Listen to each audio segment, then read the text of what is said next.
ना भाई, ये कहाँ चला गया यार? अति कहाँ घूम गया ये?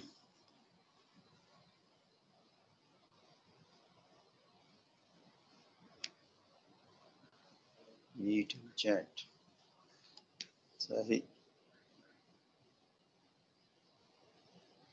Share documents, device storage, download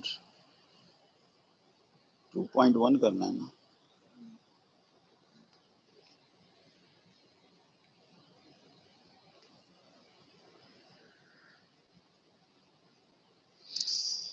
okay जनाब, so matrix is our old friend, right? So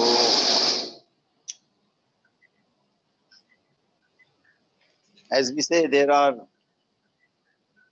many ways to define a matrix. ठीक है जी? So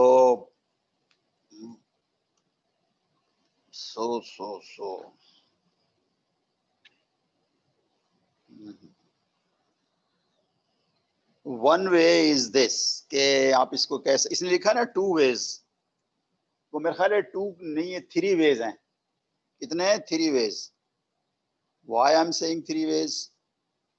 दो तो इसने यही लिखे हैं ना कि if you know, if you can express A as a columns, right?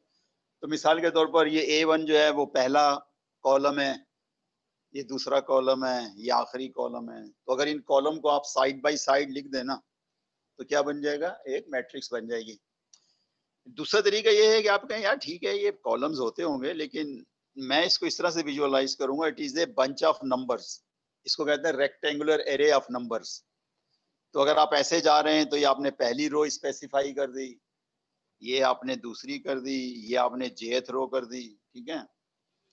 अच्छा, आप लेकिन आप इसको रो के तौर पर नहीं देख रहे, आप इसको क्या देख रहे हैं कि ये A11 है, ये A12 है, यहाँ पर 1J है, 1N है।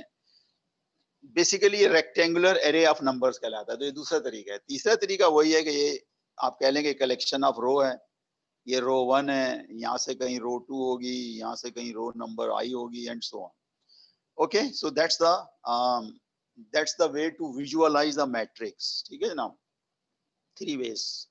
डिपेंड करता है कि आप किस स्कूल ऑफ थॉट्स हैं, कॉलम को पसंद करते हैं, रोज को पसंद करते हैं, या स्केलर नंबर को पसंद करते हैं। ठीक है जी? राइट, आगे चलते हैं।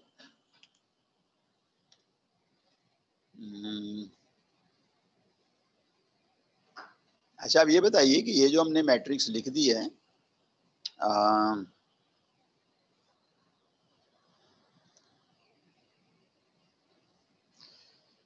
इसमें अगर मैं आपसे ये पूछूं कि मेन डायगोनल एलिमेंट कौन कौन से हैं, तो जाहिर है आप कहेंगे साहब A11 है, ठीक है? उसके बाद नेक्स्ट क्या होगा? A22 होगा, फिर हो गया A33। मुझे बताएंगे कि from those who are sitting at home, last क्या होगा इस मेन डायगोनल एंट्रीज का? लास्ट एलिमेंट क्या होगा? हेलो? हाँ भाई, कोई है उधर या सब गायब हो गए? आवाज तो जा रही है ना मेरी? देखिए, आमतौर पर पता क्या होता है, अगर ए आपके पास स्क्वायर मैट्रिक्स हो ना, स्क्वायर मैट्रिक्स, तो फिर ये होता है कि फिर ये 1 1 होता है, ये 2 2 होता है, और ये n n होता है। लेकिन यहाँ पे स्क्वायर नहीं है, यहाँ पे रेक्टेंगुलर है। तो यहाँ पर पता क्या आएगा, अगर तो m छोटा है ना n से, तो mm पे दास्तान खत्म हो जाएगी, और अगर n छोटा है तो फिर आखिरी नंबर क्या आएगा? ANN आएगा, राइट? तो बस ये फर्क है। यहाँ पे या तो AMM होगा या फिर क्या होगा? ANN होगा, depending which one is smaller. Okay, zero matrix is zero matrix. All the entries are zero. It is called zero matrix भी कहते हैं, इसको null matrix भी कहते हैं, बहुत सारे नाम हैं इसके। ठीक है जी? आगे चलें जी। All right, let's go further. Okay.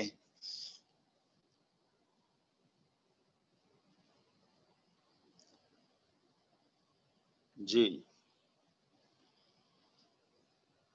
अच्छा, उसके बाद फिर ये होता है कि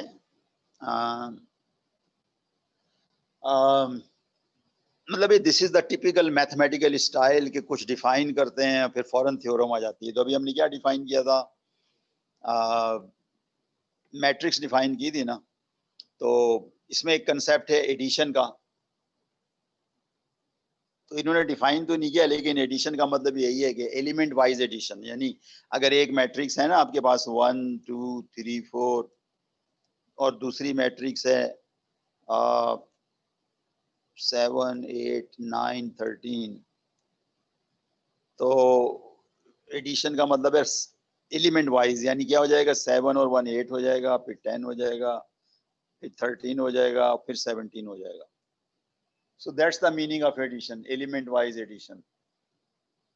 अच्छा, एक काम और भी कर सकते हैं, अगर आप चाहें तो इस मैट्रिक्स को आप 2 से मल्टीप्लाई भी कर सकते हैं। तो आंसर क्या आ जाएगा आपका 2 4 6 8।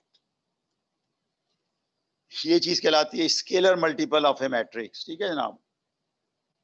तो अगर ये दो ऑपरेशन आपके जहन में हैं तो थ्योरम 1 ये कहती है कि ये चीज वैलिड होगी, जाहिर है वैलिड होगी। अगर ए और बी का ऑर्डर चेंज कर दें तो समेशन पे तो कोई फर्क नहीं पड़ेगा ना। ये कहलाता है commutativity of addition.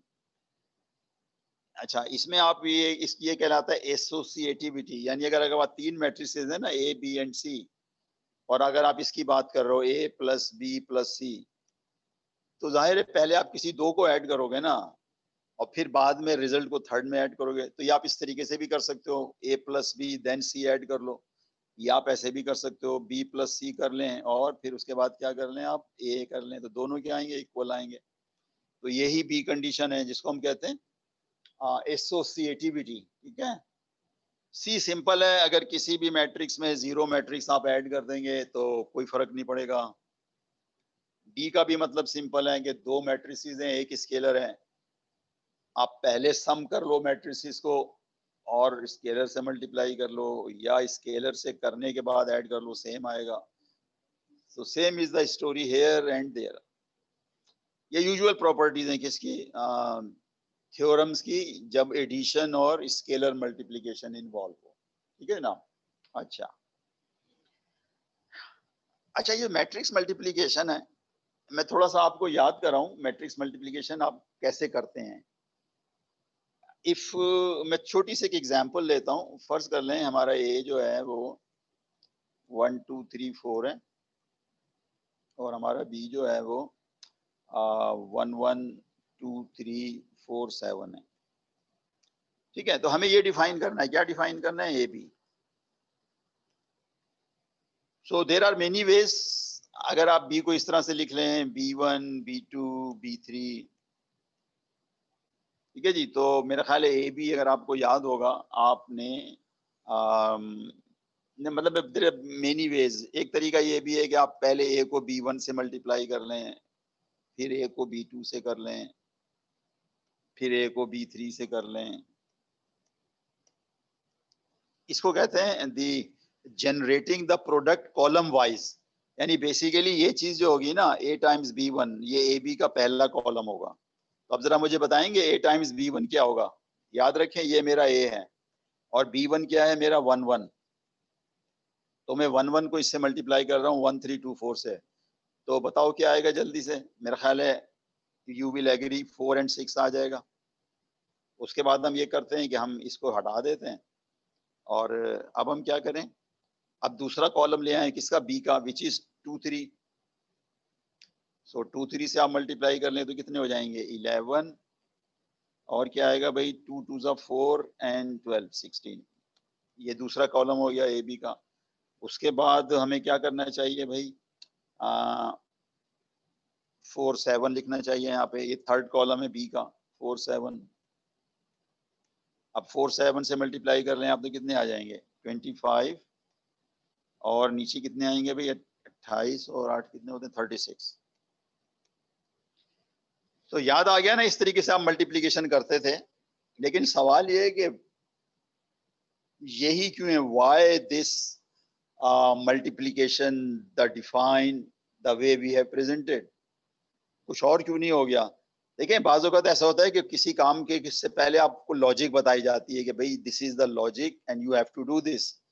Some time ये होता है कि जरा लॉजिक थोड़ी सी डिफिकल्ट होती है, इस टीचर समझते हैं कि अभी स्टूडेंट मैच्योर नहीं है, तो कहते हैं भाई ये रिजल्ट है, आप इसको यूज कर लें, इसका डेरिवेशन हम आपको बाद में बताएंगे। तो आज असल में यही काम हो रहा है कि ये जो प्रोडक्ट था ना, A B is equal to this, ये क्यों इस वे में डिफाइन किया था, आज हम इसको आपको डिस्क्राइब करेंगे कि why the matrix multiplication is defined this way.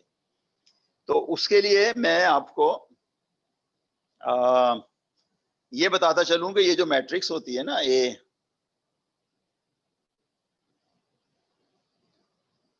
या बी, कोई भी कह लें,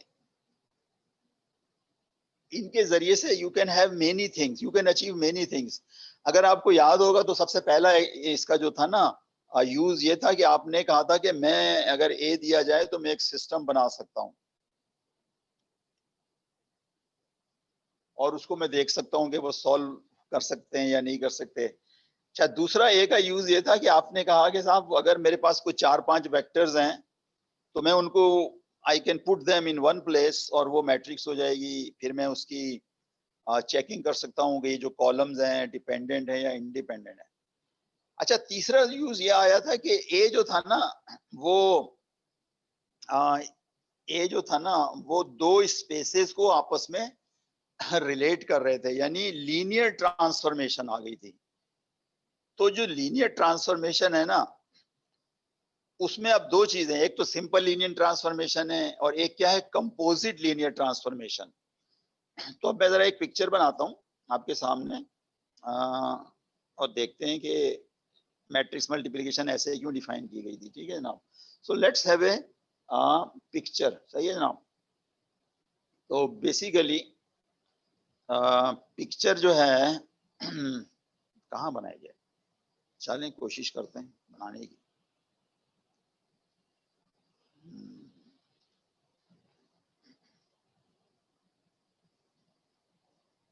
okay, let's, I think I should go to the next page. Basically जो आइडिया है वो ये है कि हम इस तरह से डिफाइन करते हैं कि ये जो चीज है ना ये अचीव हो जाए। अब मैं बताता हूँ लेफ्ट हैंड साइड क्या है और राइट हैंड साइड क्या है, राइट। तो इसके लिए मेरे ख्याल है नेक्स्ट पेज पर भी चलते हैं। Let's go to the next page. Okay,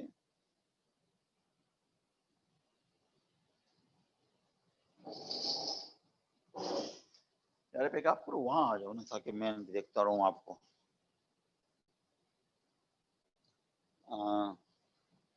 suppose A is m by n। चलो ठीक है, मेरे ख्याल ये ज्यादा सेटिंग सही हो गई है।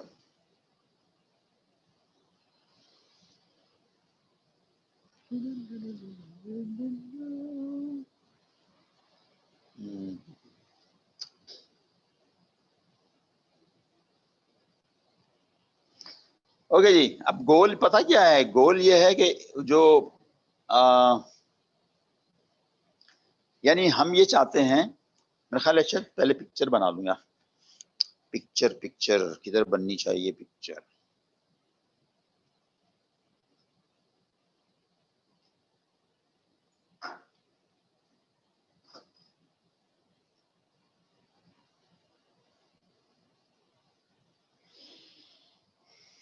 देखें, अगर आपने यहाँ पर एक पॉइंट लिया है ना x और एक मैट्रिक्स ली है तो वो इसको यहाँ पहुंचा देगी। कहाँ पहुंचा देगी? अच्छा, मैट्रिक्स ए नहीं ले रहे, पहले हम बी ले रहे हैं। तो अगर हमने मैट्रिक्स बी लिया है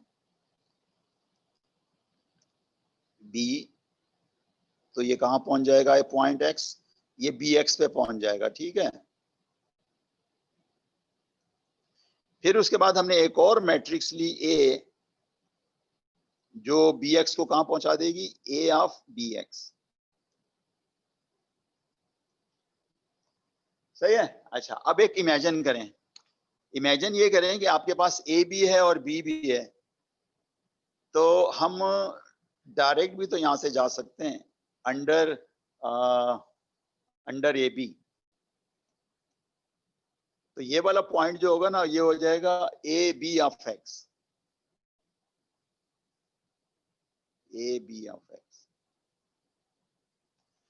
तो आप समझ रहे हैं ना फर्क क्या है पहले में और दूसरों में भी। इसको इस तरह से पढ़ें, ये जो पहले वाला है ना, इसको हम कहेंगे ए ऑफ बी एक्स, यानी पहले आप ए से बी के जरिए से बी एक्स पे पहुंचे, फिर बी एक्स पर ए अप्लाई किया तो आप यहां आ गए, ठीक है। तो ये कहलाएगा ए ऑफ बी एक्स। नीचे आपने ये काम किया है कि आपने कहा भाई ये क्या, अगर मुझे कराची से अगर मुझे लेट से लंदन जाना है तो क्या जरूरी है कि मैं पहले दुबई में स्टे करूं, मैं डायरेक्ट पहुंच सकता हूं। तो डायरेक्ट के लिए आपने काम किया कि आप ए और बी को पहले मल्टीप्लाई किया और एक्स पर अप्लाई किया तो आप यहां पहुंच गए। अब क्वेश्चन ये है कि ये दो चीजें कौन कौन सी दो चीजें, एक है ए ऑफ बी एक्स, क्या है भाई, एक है ए ऑफ बी एक्स। मैं ख्याल जरा साफ सुथरा करके लिखूं, एक है ए ऑफ बी एक्स और दूसरी है ए बी एक्स। तो मैंने जो है ना, ये जो मल्टीप्लिकेशन है ये इस तरह से डिफाइन करना है कि ये दोनों चीजें क्या हो जाएं, इक्वल हो जाएं। तो अब आपको समझ गए वो पुरानी कहानी जो आपको बताई गई थी, क्या बताई गई थी। ये देखें दोबारा ये बॉक्स को मैं कर रहा हूँ, ये मैं पहले भी आपको बता चुका हूँ कि आप बचपन में इस तरीके से मल्टीप्लाई करते थे ए और बी को। तो अगर आप इस तरीके से मल्टीप्लाई करें, जो कर रहे थे करते रहे, तो फिर आपको पास ये अचीव हो जाएगा। क्या अचीव हो जाएगा, A of B X is the same as A B of X. ठीक है, तो बस आप इसको प्रूफ करना है सीधा साधा। Okay, so let's do it now. इसके लिए तरीका यही होगा कि अच्छा वो मैंने पिक्चर मिटा दी है, चलो कोई फर्क नहीं पड़ता। सबसे पहले जो है ना हमें डायमेंशन देखनी होगी। तो भाईजान ए की जो डायमेंशन है ना वो ये है m बाई एन, और बी की डायमेंशन क्या है n बाई पी। मेरे ख्याल है मुझे वो पिक्चर दोबारा बनानी ही पड़ेगी। दिस दिस दिस हम यहाँ से यहाँ जा रहे हैं, यहाँ से यहाँ जा रहे हैं, और दूसरे केस में हम यहाँ से यहाँ जा रहे हैं डायरेक्ट। ठीक है, तो यहाँ जो है ना हमारे पास B इन्वॉल्व है और यहाँ पे जो है ना हमारे पास A इन्वॉल्व है। तो B का जो ऑर्डर है वो n बाई पी है। क्या है भाई, n बाई पी। और A का जो ऑर्डर है वो है m by N, by N. ठीक है, n by P m by N. तो अगर ये मैं x ले रहा हूं, ठीक है, और इसमें मैं अप्लाई कर रहा हूं b, तो आप मुझे बताएंगे x किस स्पेस को बिलोंग कर रहा है। ये देखें सेकंड इंडेक्स होता है, वो बच्चा है तो वो भी खैर हो गया। ये जो है ना x सेकंड इंडेक्स के हिसाब से चलता है। तो बेसिकली हम rp से एक वेक्टर ले रहे हैं, हम उसके ऊपर b अप्लाई कर रहे हैं, तो हम कहां पहुंच रहे हैं, bx पे पहुंच रहे हैं। और ये फिर हम rn स्पेस में चले गए। कौन से स्पेस में चले गए, rn। फिर rn के पे हमने a अप्लाई किया तो हम फाइनली लैंड करे हैं rm पे। तो आप ये समझ लें कि P जो है वो कराची एयरपोर्ट है, N जो है वो दुबई है, और M जो है वो लंदन है। ठीक है, तो आप कराची से दुबई और दुबई से लंदन जा रहे हैं अगर आप ऊपर वाला रास्ता इख्तियार कर रहे हैं। अगर आप डायरेक्ट x के ऊपर ए बी अप्लाई कर रहे हैं तो फिर आप क्या कर रहे हैं, डायरेक्ट कराची से लंदन पहुंच रहे हैं। तो हमने यही देखना है भाई कि किस तरीके से डिफाइन किया जाए कि ये चीज जो है वो सेम हो जाए। देखिए नीचे लिखा हुआ है A of B X is equal to A B of X. सही है, लग तो ऐसे रहा है कि दोनों एक ही चीज है, लेकिन बहुत फर्क है। दोबारा से मैं बोल रहा हूँ, दो दफा बोलूंगा ताकि समझ में आए। A of B X is same as A B X. ठीक है, A of B X is same as A B X. तो बस ठीक है, आप ए ऑफ बी एक्स निकाल लो और ए बी एक्स निकाल लो, और दोनों को अगर इक्वल करना होगा तो आपके समझ में आ जाएगा कि ए बी को कैसे डिफाइन करना है। So here we go. ये रहा बी एक्स कैसे निकलेगा, बी के साथ आप क्या करोगे, एक्स को मल्टीप्लाई करोगे ना, तो इसका मतलब यही है x1 b1 x2 b2 and x3 b। उसके बाद आप ये वाला काम करोगे a ऑफ बी एक्स, ये मैट्रिक्स मल्टीप्लीकेशन है, इसमें ये इसके बराबर है और ये चीज जो है वो इसके बराबर है, और ये चीज जो है वो इसके बराबर है। इसका मतलब ये हुआ कि ये वाली जो क्वांटिटी है ना, ये वाली क्वांटिटी, ये ये आप सुने देखें कहां से आ रहे हैं, ये आप आ रहे हैं ए ऑफ बी एक्स से आ रहे हैं। यानी अभी आपने क्या प्रूफ किया है, A of B X is equal to ये वाली चीज, ठीक है। अच्छा, अगर आप इस चीज को प्रोडक्ट का नाम दे दें ए बी, तो फिर ये डायरेक्ट इसके बराबर हो जाएगी, किसके बराबर हो जाएगी, ए बी ऑफ एक्स के बराबर हो जाएगी। तो आपने वही काम किया, आपने कहा कि let's define product like this. जो मैं बार बार जोर दूंगा कि आप पहले से यही करते आ रहे हैं, लेकिन आज आपको लॉजिक समझ में आई है कि अगर ये करेंगे, अगर ए बी को इस तरह से डिफाइन करेंगे, तो ये वाला जो रूट है कराची, दुबई, लंदन, और ये वाला जो रूट है direct from Karachi to London, ये दोनों क्या हो जाएंगे, सेम हो जाएंगे, राइट। तो that's the way the matrix was defined. आपको कभी बताया भी नहीं गया होगा कि साहब इसके पीछे एक बड़ी कहानी है, ट्रांसफॉर्मेशन चल रही है, एक कंपोजिट ट्रांसफॉर्मेशन है, एक डायरेक्ट ट्रांसफॉर्मेशन है। ओके, तो मेरे ख्याल है इतना काफी है, राइट। आगे चलते हैं। ओके, ये था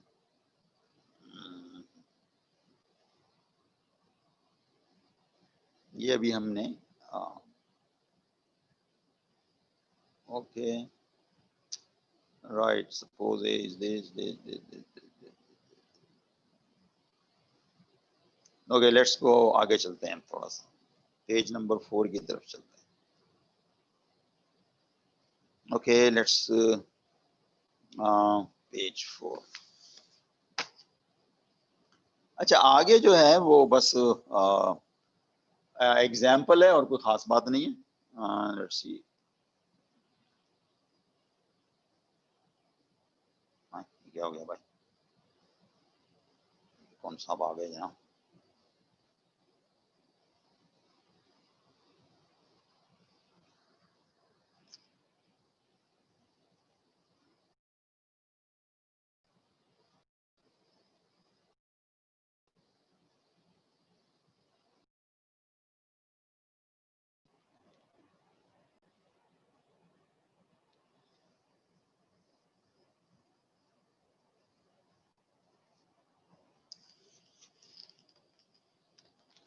क्या हो गया भाई, ये तो वही साहब है जो अभी यहाँ बैठे हुए थे।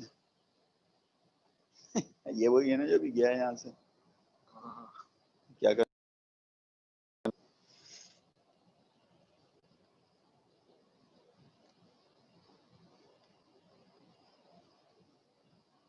दोबारा से करना पड़ेगा।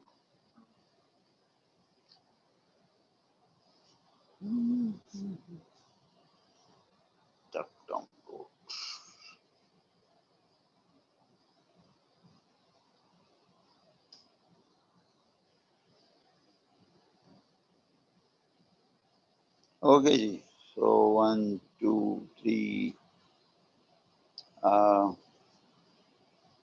ये हमने कर लिया है, नंबर 4। ओके जी, अब हम जो है ना थोड़ी एक एग्जांपल कर रहे हैं, कोई खास बात नहीं है इसमें, जस्ट वन एग्जांपल। वही जो अभी हमने काम किया था ना थोड़ी देर पहले, उसको हम क्या कर रहे हैं, उसकी एक्सरसाइज कर रहे हैं। तो ये हमारे पास ए है, ये हमारे पास बी है, हमने ए बी निकालना है ना। तो ए बी किसके बराबर होगा भाई, इसका पहला कॉलम होगा ए टाइम्स बी वन, इसका दूसरा कॉलम होगा ए टाइम्स, सॉरी, पहला कॉलम होगा ए टाइम्स बी वन और दूसरा कॉलम होगा ए टाइम्स बी टू। ये हमारा प्रोडक्ट होगा ए बी, ठीक है जी। तो आपने कहा चले भाई ये हमारा ए है, ये हमारा बी वन है, इसको आपने मल्टीप्लाई किया तो ये आ गया। सिमिलरली ये हमारा ए है, ये हमारा बी टू है, इसको मल्टीप्लाई किया तो हमारे पास ये आ गया। इन दोनों कॉलम को आपने साइड बाय साइड रख लिया तो आपके पास क्या आ गया, ए बी आ गया। अच्छा, इसमें जो खास बात है ना वो बड़ी इंटरेस्टिंग है। अगर आप नोट करें, ए बी का जो पहला कॉलम है ना और दूसरा कॉलम है, आप जरा गौर करें इनकी कंस्ट्रक्शन। पहला कॉलम भी इन्हीं दो कॉलम से बना है, दूसरा कॉलम भी इन्हीं दो से बना है। और ये जो आप काम कर रहे हो ना, इस पहले को 2 से मल्टीप्लाई कर रहे हो और इसको 6 से मल्टीप्लाई करके ऐड कर रहे हो, यहाँ पर आप दूसरा काम कर रहे हो, पहले कॉलम को आप -3 से मल्टीप्लाई कर रहे हो, दूसरे को -7 से। तो कहने का मतलब है कि जो प्रोडक्ट होता है ना ए बी, उसके जो सारे कॉलम्स हैं वो एक एक कॉलम्स का लीनियर कॉम्बिनेशन होते हैं। सारे कॉलम्स देखे ना क्या लिखा हुआ है, ये AB1, यहाँ पे क्या लिखा हुआ है AB2। फर्क सिर्फ इतना है कि जो वेट्स है ना, अगर ए बी का पहला कॉलम जनरेट करना है तो B1 के जो नंबर हैं वो वेट्स हो जाएंगे। अगर ए बी का दूसरा कॉलम जनरेट करना है तो B2 के जो नंबर हैं वो क्या हो जाएंगे, वेट्स हो जाएंगे। तो यही लिखा है, each column of A B is a linear combination of the columns of A using weights from the corresponding columns of B। तो ये एक इंटरेस्टिंग ऑब्जर्वेशन है जो आप अपने जहन में रखिएगा, ठीक है। So let's go to further, आगे चलते हैं।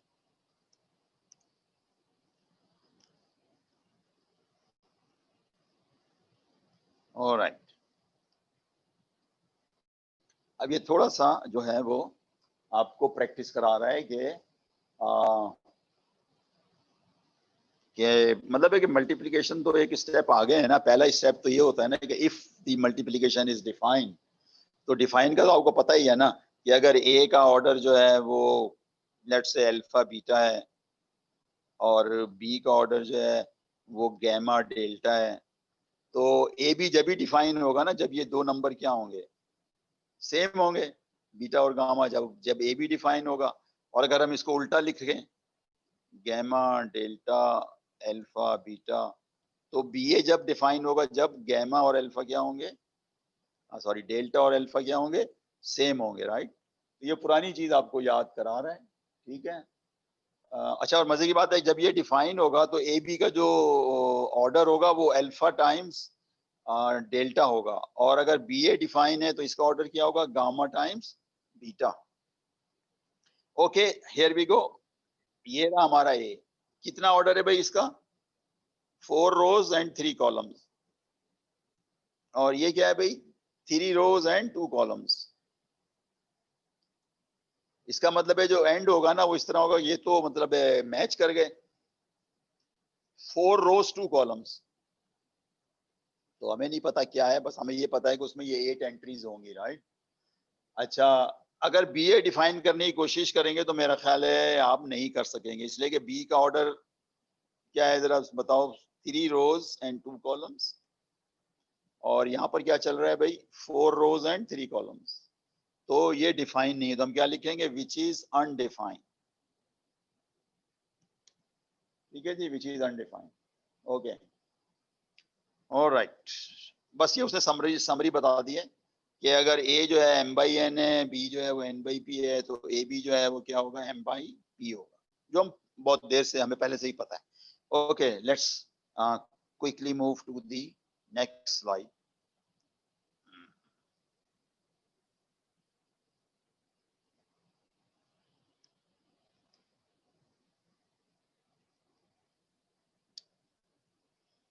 ओके जी, अच्छा नेक्स्ट स्लाइड पे इसने जो है ना आपको,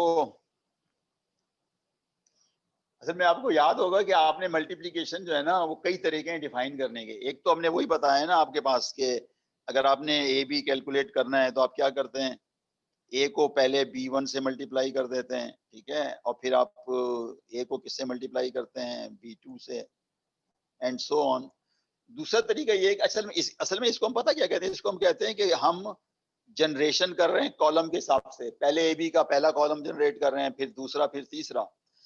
तो कोई जरूरी नहीं है कि आप इस तरह जनरेट करें, आप रो वाइज भी जनरेट कर सकते हैं।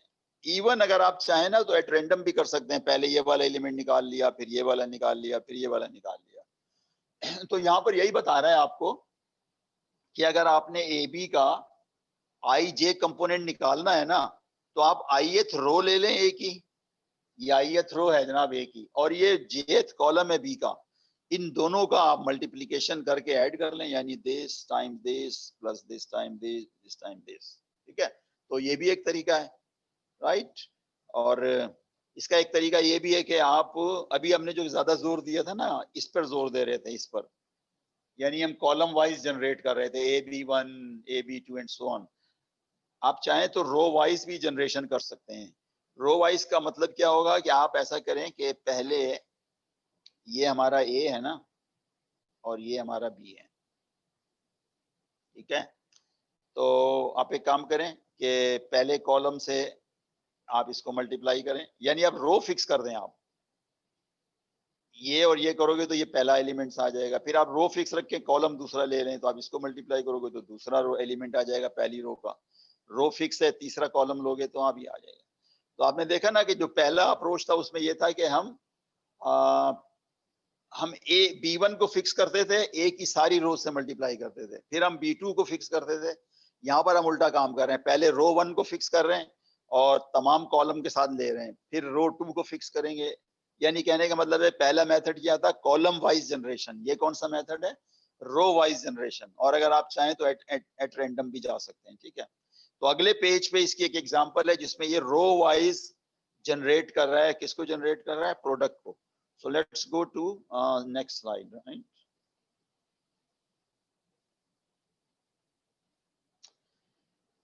ओके, चलें जनाब, इसको देख लेते हैं। सिंपल, आपसे मैंने क्या अर्ज किया था कि आपने, अगर आप नोट करें, देखें ये ए जो है, अगर आप इसको गौर से देखें 2/3 है ना, और बी जो है वो क्या है 3/2 है। तो एंड रिजल्ट क्या होगा 2/2, 2 रोज एंड 2 कॉलम्स। तो अगर आप रो वाइज जनरेट कर रहे हैं ना, तो आपको क्या करना होगा, फर्स्ट 2 में रो 1 को फिक्स करना होगा ना, और फिर नेक्स्ट टाइम क्या होगा, आपने रो 2 को फिक्स करना होगा।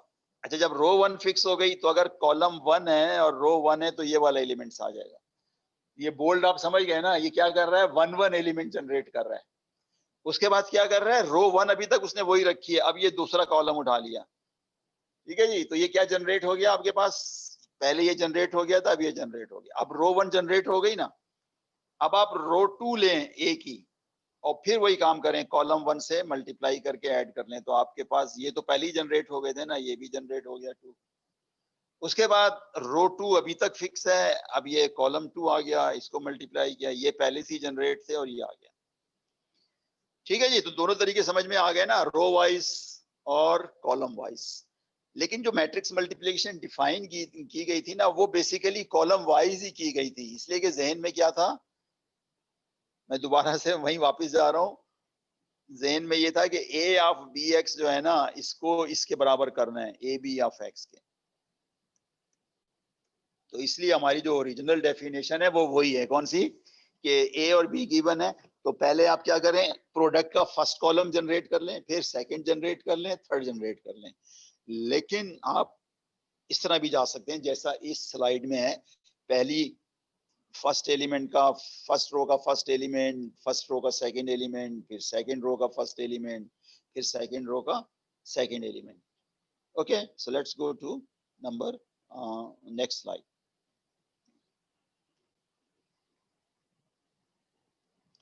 Okay,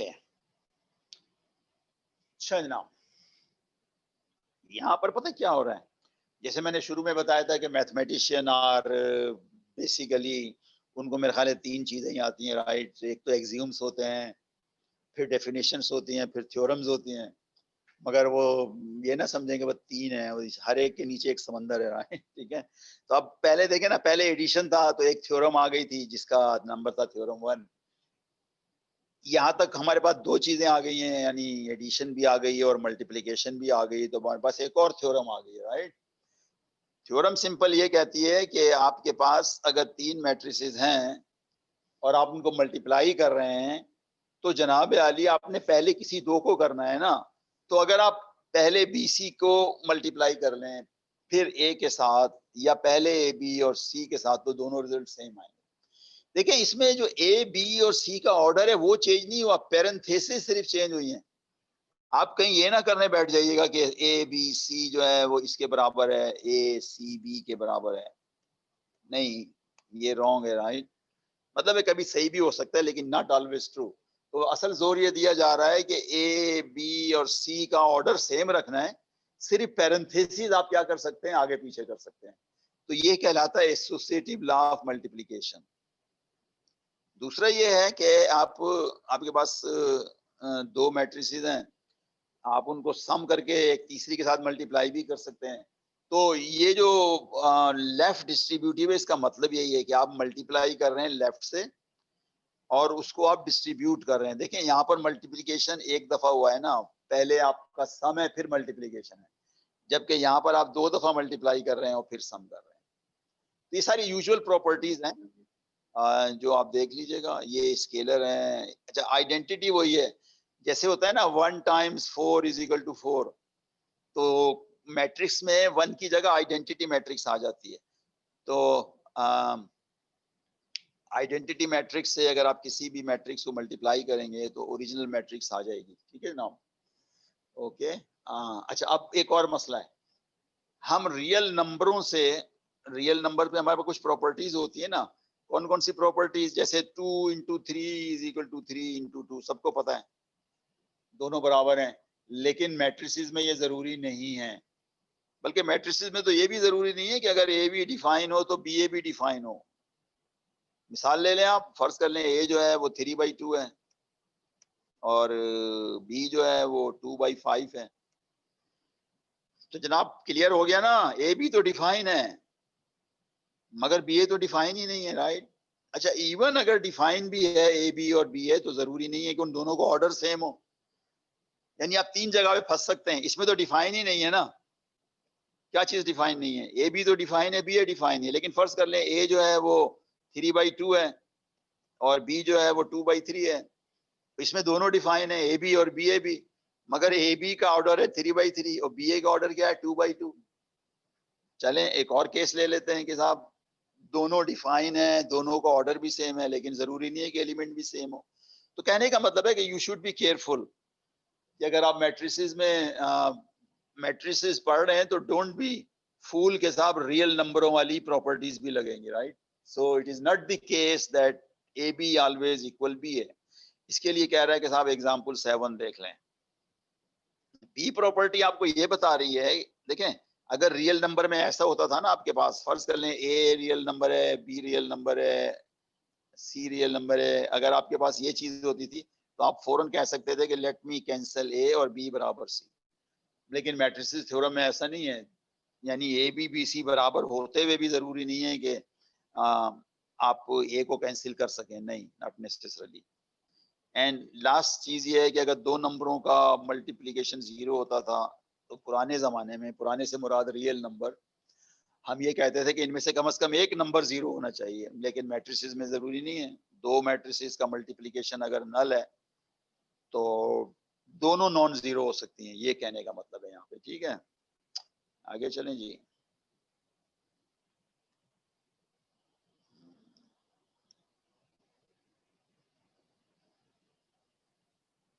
alright.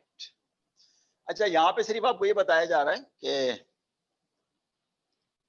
क्या बताया जा रहा है, पावर की बात बताया जा रहा है कि अगर ए के पावर लेनी है ना तो आप मैट्रिसेस को के टाइम्स 1 आफ्टर इधर लिखेंगे, लेकिन मल्टीप्लीकेशन जाहिर है के -1 होगी। इसलिए होगी देखेंगे ना ए क्यूब है, आपने मैट्रिसेस तो 3 दफा लिखी है ना, लेकिन एक दफा मल्टीप्लाई करेंगे फिर दूसरी दफा करेंगे तो आपके पास रिजल्ट आ जाएगा। तो ए पावर के का मतलब ये होता है कि के -1 मल्टीप्लीकेशन इन्वॉल्व है। अच्छा, उसके बाद ट्रांसपोज तो सिंपल है ना, याद है ना जमाने में कि अगर एक मैट्रिक्स ए है तो इसका ट्रांसपोज क्या होगा, पहली रो जो है वो पहला कॉलम बन जाएगी, दूसरी रो जो है वो दूसरा, और तीसरी रो जो है वो तीसरा कॉलम। आप इसको ऐसे भी देख सकते हैं कि पहला कॉलम जो है वो पहली रो बन गया है, दूसरा कॉलम जो है वो दूसरी रो बन गया, and so on. So depends करता है कि आप किस तरीके से इसको देख रहे हैं, राइट। ये ट्रांसपोज है जी। ओके, आगे चलते हैं जनाब। ट्रांसपोज,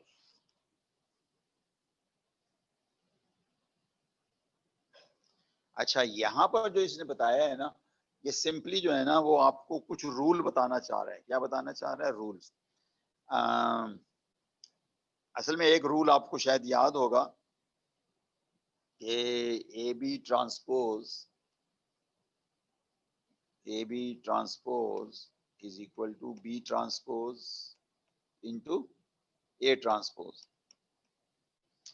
तो इसका जो है ना वो आपको न्यूमेरिकली बता रहा है कि चलो इसमें करके देख लेते हैं, राइट। तो करके देख लेते हैं जनाब। एक मैट्रिक्स ये है आपके पास ए, एक मैट्रिक्स है बी। आपने अगर इसका प्रोडक्ट निकालना है तो वो सिंपल प्रोडक्ट आ जाएगा। मेरे ख्याल है निकाल ही लेते हैं, चलें। ये कितना आएगा भाई, 1, हम कॉलम वाइज ही कर लेते हैं, -2। दूसरा क्या आएगा भाई, 2 and 2 4, और 6 and 4 10। ठीक है जी, ये आ गया आपके पास ए बी। तो ए बी ट्रांसपोज क्या होगा भाई, 1 - 2 and 4 10। ओके। अच्छा, अगर आपने एटी बीटी निकालना है तो सही है, पहले आप एटी निकाल लें। ये वही हो गया ना, ये ओरिजिनल ए था ना, आपने रोज को क्या कर दिया, कॉलम में चेंज कर दिया। बीटी ये बी था, आपने रोज को कॉलम, इसका मल्टीप्लाई कीजिए, आपके पास ये आ गया। अच्छा, अगर बीटी एटी निकालना है तो ये आएगा। जरा बीटी एटी को देख लेते हैं क्या हो जाएगा।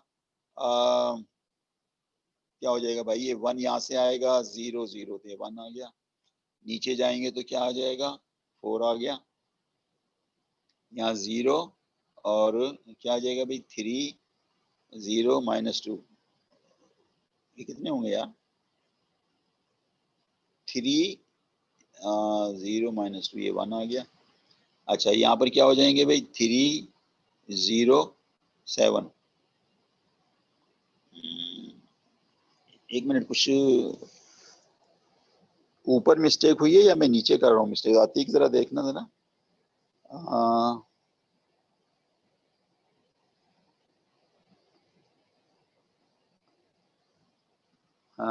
जरा इसको दोबारा से देख लेते हैं। हाँ, यहाँ पे मिस्टेक हुई है।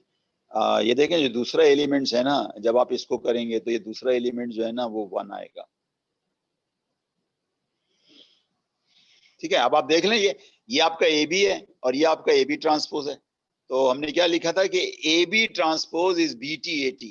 तो ये ए बी है ना, तो इसमें अगर आप यहाँ पर ए बी ट्रांसपोज निकाल लें तो वो बराबर आ जाएगा 1 4 एंड 1 10। तो आपने देखा कि ए बी ट्रांसपोज और बी टी ए टी दोनों क्या हो गए, बराबर हो गए। तो ये वही चीज है जो नीचे लिखी हुई है कि ये थ्योरम है, जो जनरल रिजल्ट है, राइट। ओके, आगे चलें जी, चलते हैं जनाब, आगे चलते हैं।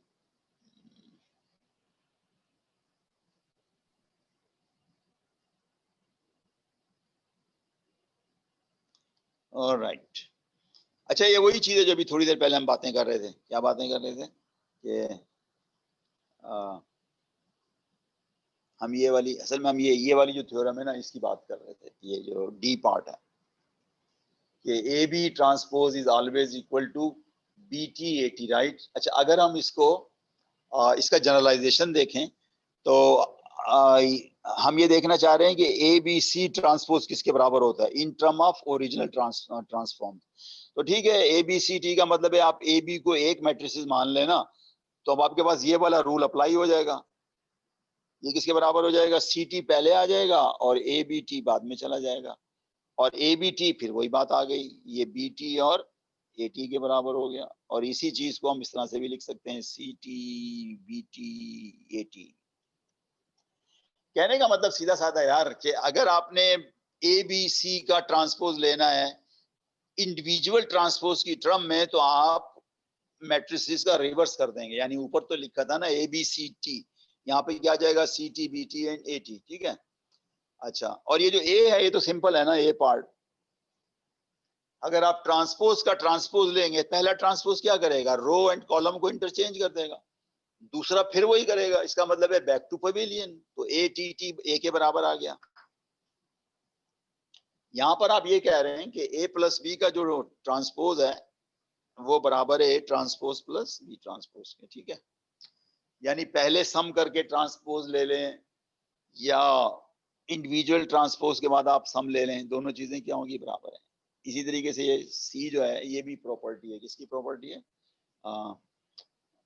स्केलर की और उसकी। यानी ये बेसिकली आपको ये बता रहा है कि आर ए ट्रांसपोज, देखिए अगर आप चाहें तो आर को भी थोड़ी देर के लिए वो समझ लें, क्या समझ लें, एक मैट्रिक्स है, तो ये किसके बराबर हो जाएगा, ए टी आर टी। लेकिन आर तो एक नंबर है ना, तो नंबर का ट्रांसपोज क्या होगा, वो नंबर ही होगा। और नंबर से मल्टीप्लाई का मतलब ये है कि आप पहले रखो मैट्रिक्स से या बाद में रखो, चीज तो कोई नहीं है। तो R80, तो ये आपका जो है ना वो पॉइंट नंबर सी है कि R80 is equal to R of 80। ठीक है जी, ओके, लेट्स गो फर्दर। क्या हो गया, कहानी खत्म हो गई? ओके जी, let's see.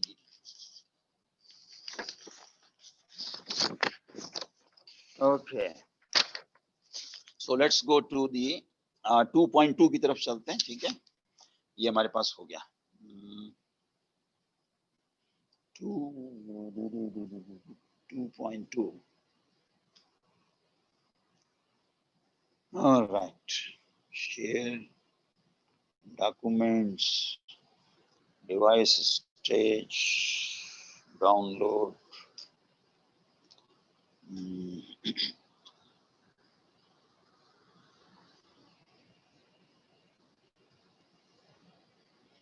all right,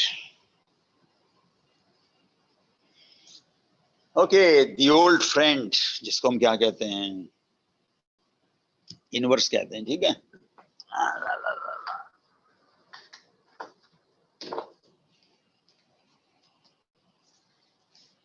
अच्छा जी, इनवर्स बड़ा इंटरेस्टिंग टॉपिक है मैट्रिसेस में। इसकी जो बिगनिंग है वो यहाँ से होती है कि अगर हम रियल नंबर की बात करें तो 7 का इनवर्स जो है वो 1/7 इसलिए है कि अगर हम इन दोनों नंबरों को मल्टीप्लाई करें, किसी भी ऑर्डर में मल्टीप्लाई करें, सो यू गेट 1। इसका मतलब ये हुआ कि अगर कोई मैट्रिक्स ए है ना, हम इसको कहेंगे इन्वर्टेबल, तो पहली शर्त तो इन्वर्टेबल के लिए है कि ये स्क्वायर मैट्रिक्स होनी चाहिए, रेक्टेंगुलर मैट्रिसेस का इन्वर्स नहीं होगा। और अगर कोई इन्वर्स है तो वो एक मैट्रिक्स सी होगी जो इस प्रॉपर्टीज को ओबे करेगी। यानी जैसे ऊपर लिखा है ना 7 और 7 इनवर्स और 7 इनवर्स एंड 7 दोनों की वैल्यू क्या है, 1 है। तो अगर सी ए बराबर ए सी बराबर आइडेंटिटी के हो जाए तो ये सी जो है वो ए का इनवर्स कहलाएगा। ठीक है जनाब, सी द इनवर्स ऑफ ए।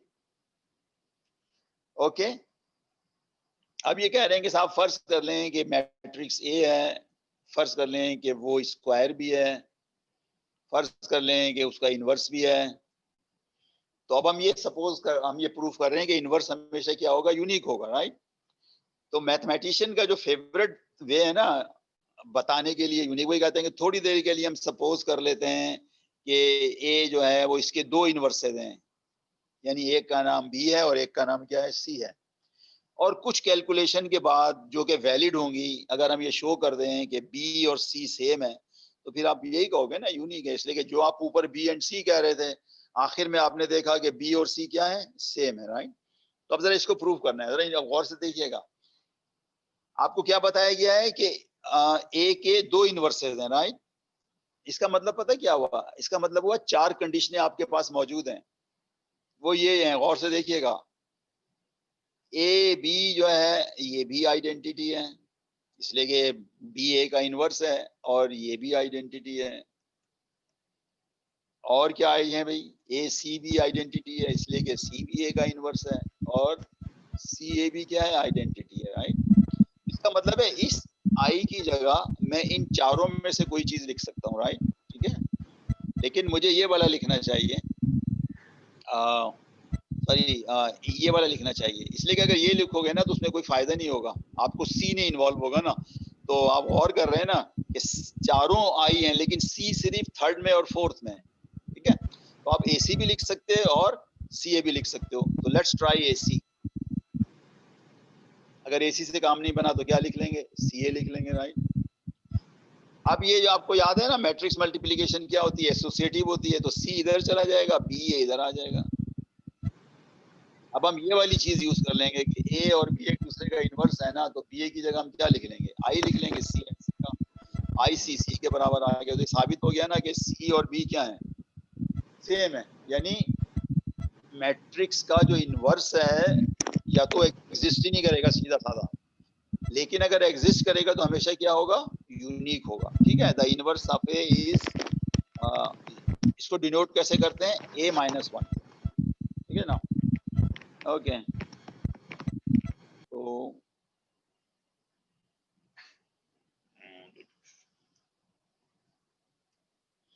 तो जनाब ये बात हो गई। अब ये पता नहीं कैसे निकलेगा, लेकिन ये बात समझ में आ गई कि अगर निकलेगा तो हमेशा क्या होगा, यूनिक होगा, ठीक है जी। ओके, अच्छा अब एक और भी बात सुन लें। जैसे मैंने पहले कहा था ना, इनवर्स के लिए 3 स्टेप जरूरी हैं। पहली तो बात ये है कि a का स्क्वायर होना जरूरी है, ठीक है। और दूसरी बात यह है कि जरूरी नहीं है कि हर चीज का क्या हो, हर स्क्वायर मैट्रिक्स का क्या हो, इनवर्स हो। यही जुमला इसने यहाँ लिखा हुआ है, not all n by n matrices are invertible, ठीक है।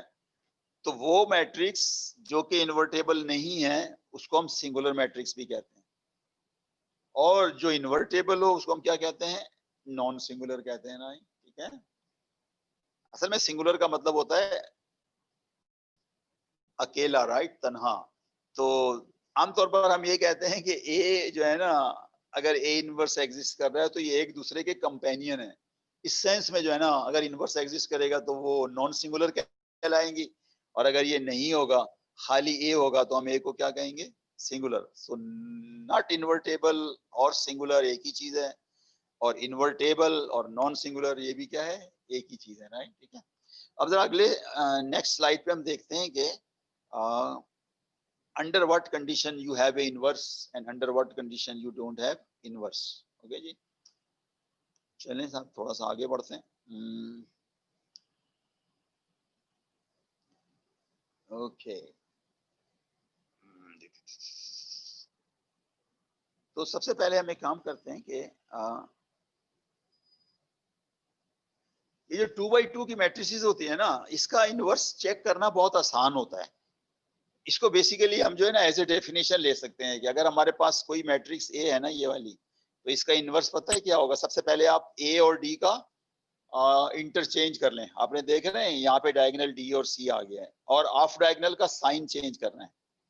इसको किस तरह से याद रखेंगे, 2x2 में डायगोनल की पोजीशन चेंज होगी और ऑफ डायगोनल का साइन चेंज होगा, और फिर ये 1 अपॉन इस नंबर से मल्टीप्लाई भी होगा।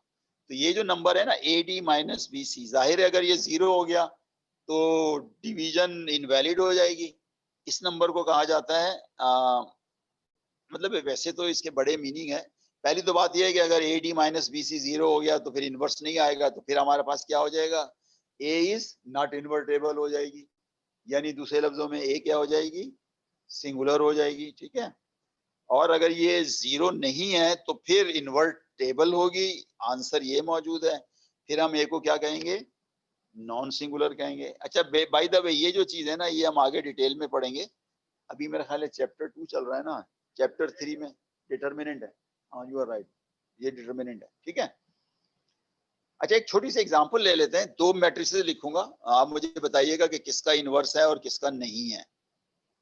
एक मैं ये लिख रहा हूं 1 3 4 12 जी, एक मैं ये लिख रहा हूं 1 4 3 10। फर्स्ट वाली का इनवर्स नहीं है, वजह सर सिंगुलर मैट्रिक्स हो जाएगा। बिल्कुल सही, तो पहली वाली सिंगुलर है, नो इनवर्स। इस केस में ऐसा है कि डिटर्मिनेंट जो है ना वो 10 माइनस 12 क्या है, -2, नॉन सिंगुलर है, लिहाजा इसका इनवर्स है इस वाली ए का। अच्छा अब इनवर्स है तो बता भी दो यार सीधा सीधा, A inverse is equal to 1 upon -2। क्या तरीका क्या बताया, डायगोनल की पोजीशन चेंज करनी है, यानी ये क्या हो जाएगा 10 माइनस -4 -3 -3। अगर हाँ अगर मैं इसको सिंप्लीफाई करके लिखना चाहूँ तो ये क्या हो जाएगा -5 2, यही होगा ना। और नीचे वाला क्या हो जाएगा 1.5 और आखिरी नंबर क्या होगा -0.5, ठीक है। तो ये आ गया। अब मैं असल मैंने इसलिए लिखा है कि मैं वेरीफाई कर रहा हूँ, किसको वेरीफाई कर रहा हूँ, मैं इसको वेरीफाई कर रहा हूँ कि A inverse is equal to identity, इसको वेरीफाई करना चाह रहा हूँ, ठीक है कर लीजिए आप यहाँ पर क्या लिखोगे पहले, अगर ए इनवर्स, तो आप ऊपर ये लिखोगे ना नंबर -5 और 1.5, ये लिखोगे ना। फिर मल्टीप्लाई करोगे तो यहाँ से -5 आएगा, वहां से कितना आएगा 6 आएगा, तो -5 और 6 क्या आ जाएंगे, ये क्या आ जाएगा 1। जब आप नीचे से मल्टीप्लाई करोगे जरा गौर से देखना, ये -15 हो जाएगा और ये +15 हो जाएगा, ठीक है, 0 हो गया। उसके बाद यहाँ पे क्या लिखूं भाई मैं, ये वाले नंबर उठाऊंगा ना, 2 और -0.5, तो ये 2 और -0.5, तो ये मल्टीप्लाई करेंगे तो 0 आ जाएगा। जब नीचे मल्टीप्लाई करेंगे तो कितना आ जाएगा 1 आ जाएगा। यहाँ पे 6 आएंगे ना, यहाँ पे 5 आएंगे माइनस। क्लियर हो गया, ठीक है जी। ऑलराइट, तो अब जरा देखते हैं कि देखें अब हम एक पुरानी बात करते हैं, ax = b, ये एक सिस्टम ऑफ लीनियर इक्वेशन है ना। इसको पहले कैसे सॉल्व किया गया था, ऐसे सॉल्व किया गया था ना, a रखा था, इसके साथ b रखा था और बहुत सारे रो ऑपरेशन किए थे, ठीक है। और पहले सोचा था कि इसका सोल्यूशन है या नहीं, फिर सोचा था कि सोल्यूशन है, यूनिक है या नॉन यूनिक है। आज हम ये देख रहे हैं कि देखें, पुराने जमाने में ये जो था ना, वो कुछ भी हो सकता था, स्क्वायर भी हो सकता था, रेक्टेंगुलर भी हो सकता था, लेकिन आज के केस में ए जो है ना वो एक खास है। खास का मतलब है कि पहली तो बात यह है कि ये स्क्वायर है, और दूसरी बात यह है कि ये इन्वर्टेबल है, ये ठीक है। अंडर दिस कंडीशन हम इस सिस्टम को सॉल्व कर रहे हैं। तो भाई अगर ax = b और a जो है वो स्क्वायर भी है और नॉन सिंगुलर भी है, तो a इनवर्स तो एग्जिस्ट करेगा ना। अब आप एक काम करो ना, ये जो ax = b है ना, इसको लेफ्ट से आप मल्टीप्लाई कर दो a इनवर्स से, तो ये वाली चीज तो बाय डेफिनेशन क्या हो जाएगी, आइडेंटिटी हो जाएगी ना, जो नीचे लिखा है। और यहाँ पर क्या आ जाएगा a इनवर्स b, ix इसके बराबर है x के बराबर। इसका मतलब है आपके पास सोल्यूशन आ गया। किसका सोल्यूशन आ गया, ये सोल्यूशन आ गया ना यार।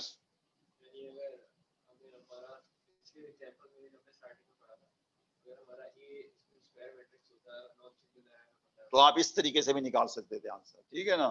लेकिन अगर ए जो है वो स्क्वायर नहीं है, फिर तो ये मेथड अप्लाई नहीं होगा, वही पुराना चलेगा। या अगर ए स्क्वायर है लेकिन इन्वर्टेबल नहीं है, तो फिर भी ये नहीं चलेगा, पुराना चलेगा, ठीक है जी। राइट, अच्छा अब एक चीज और शो कर रहा है। अच्छा, एक मैंने बताया था ना कि हम जब ये लिखते थे ना ax = b, तो हम 3 सवाल करते थे। क्या, number 1, do we have a solution. अच्छा, अगर सोल्यूशन है तो इज इट यूनिक और नॉन यूनिक। यहाँ पे बड़ा मसला है, यहाँ पे पता मसला क्या है, अगर a जो है ना वो इन्वर्टेबल है, तो फिर दोनों चीजें हैं। दोनों चीजों से क्या मुराद है, एग्जिस्ट भी होगा और यूनिक भी होगा। तो एग्जिस्ट तो मैंने शो कर दिया ना, देखें ये एग्जिस्टेंस ही है ना, एक सोल्यूशन आ गया ना x = इनवर्स b। अब यूनिक का मतलब ये है कि हम सपोज करेंगे, जैसे अभी थोड़ी देर पहले किया था, कि अगर W कोई और सोल्यूशन है और कुछ मैथमेटिकल ट्रिक के बाद W और X बराबर आ जाए, तो फिर इसका मतलब है सोल्यूशन क्या हो जाएगा, यूनिक भी हो जाएगा। तो वो बहुत आसान है। अगर W सोल्यूशन है तो इस इक्वेशन को तो सेटिस्फाई करेगा ना, ठीक है। तो आपने क्या लिखा, AW = B, वही काम किया जो ऊपर किया था। किससे मल्टीप्लाई किया, A इनवर्स से, तो ये वही चीज आ जाएगी W। तो W बराबर A इनवर्स। अब आपने क्या कहा, आपने कहा यार एक सोल्यूशन X है जो इस कंडीशन को सेटिस्फाई कर रहा है, दूसरा सोल्यूशन W है जो इस कंडीशन को सेटिस्फाई कर रहा है। लेकिन हमें पता है कि A इनवर्स यूनिक होता है और मल्टीप्लीकेशन भी यूनिक होती है, तो ये और ये दोनों चीजें एक ही आएंगी ना। इसका मतलब हुआ, क्या हुआ कि B और X क्या है, सेम है। तो इसका मतलब ये हुआ कि आंसर इज यूनिक। यानी कहने का मतलब है कि ax = b, अगर a जो है वो इन्वर्टेबल है, तो फिर दोनों चीजें प्रूफ हो गई, सोल्यूशन भी होगा और हाँ, अगर a जो है वो इन्वर्टेबल हो, हमेशा यूनिक आए। तो आप कहेंगे सर ये तो अच्छी बात है, मैं जल्दी से a को चेक कर लूंगा, सिर्फ डिटर्मिनेंट निकाल कर देखना होगा ना, और फिर ये मेथड लगा दूंगा। लेकिन मसला ये है कि इसको कहते हैं ना इल्यूजन, धोखा है ये। धोखा ये है कि लग रहा है कि ये बड़ा अच्छा है, जल्दी हो जाएगा। भाईजान, ए इनवर्स निकालने में जितना टाइम लगेगा उससे पहले वो सिस्टम सॉल्व हो चुका होगा। तो कहने का मतलब है कि इसको जो है ना, आप एज ए टूल लें, ठीक है, इसको हमेशा प्रेफरेंस ना दें। यानी मिसाल के तौर पर अगर कहीं आपके पास ए इनवर्स कैलकुलेटेड है, कहीं है ना किसी और मकसद के लिए, तो आप उसको यूज कर लें, लेकिन just for the sake of solution don't go for a inverse, ठीक है, right. So we have proved the following result. अब जरा इस रिजल्ट को देख लेते हैं भाई, कौन सा रिजल्ट प्रूव हो गया। ये वाला प्रूफ हो गया ना, वही जो अभी थोड़ी देर पहले हम बातें कर रहे थे,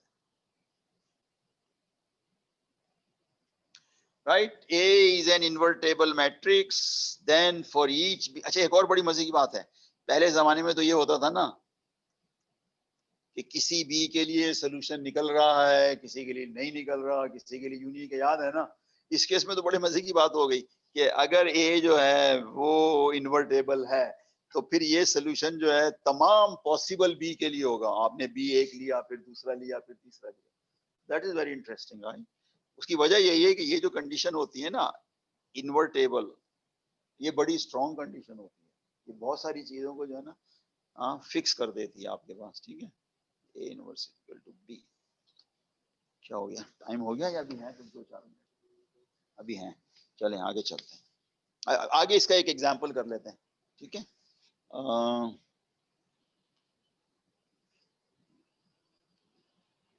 ऑलराइट,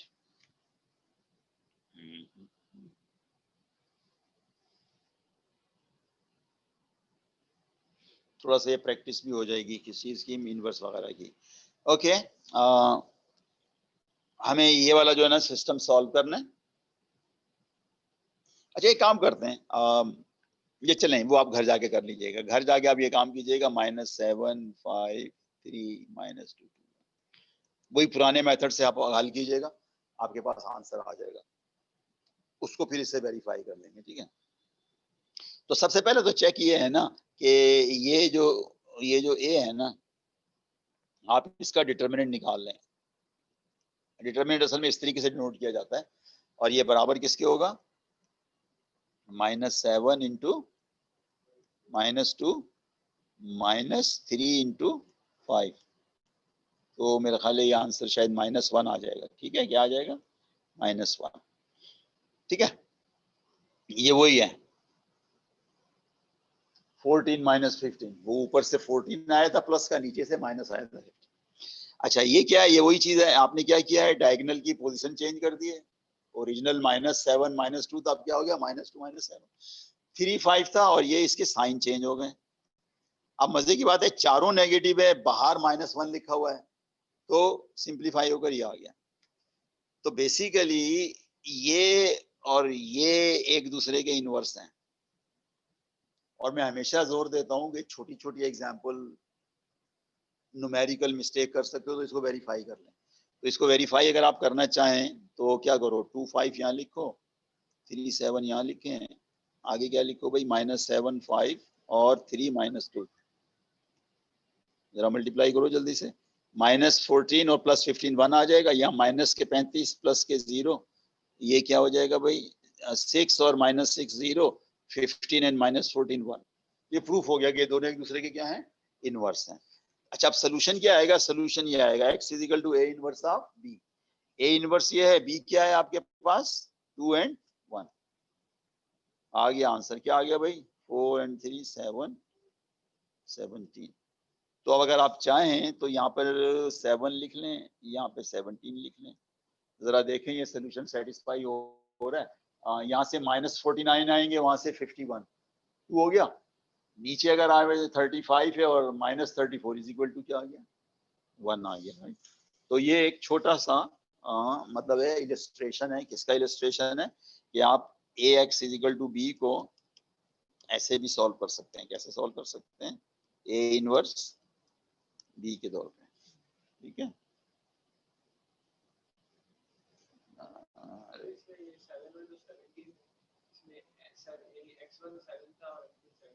हाँ,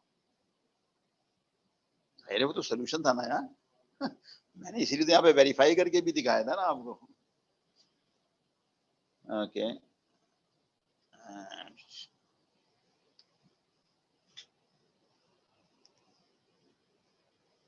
अच्छा जनाब, मेरा ख्याल है ये नेक्स्ट टाइम करेंगे, ठीक है। ओके, अल्लाह हाफिज़।